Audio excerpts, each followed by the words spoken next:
Welcome to the Celtic Llama. In today's video, I'll be showing you how to knit the Airy Garter Stitch Pattern. This pattern is very unique looking and it is actually a lot of fun, so let's go ahead and jump on in. So for this pattern, you're going to need to know how to cast on and knit. If you need any help with that, you can check down in the description below for my videos on how to do those techniques. So to get started, you're going to cast on any even numbers, and then rows 1 through 4, you are just going to knit every single stitch. So let's see what happens after we get that far. So now that we've knitted every single stitch for the last 4 rows, row 5 is where the action's at.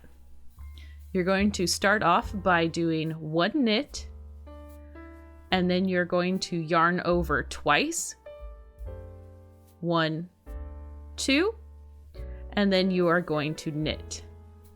And you'll repeat this method all the way till the end of your row, till you get to your last stitch, which will be a knit. You want to make sure that you don't get your yarn twisted or anything else like that or overlapping. So again, it's yarn over twice and knit. Yarn over twice and knit.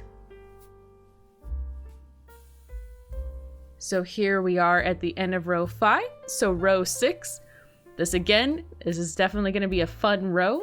So you're going to start off by inserting your needle and you are going to knit across and drop the extra wraps. So you knit 1 and then count 1, 2, knit 1, drop those 2 yarn overs. So 1, 2, and knit. Now for this row, I suggest you kind of take your time with it, make sure that you're counting so you don't end up dropping a stitch. But a good way to check to see if this is the stitch you're supposed to flick off, you can see right there where that knit is connected.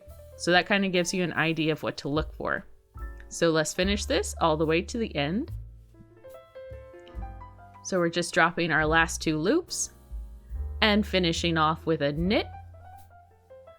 And then you kind of need to give it a little bit of a tug, and this will help all those loops kind of fall in place.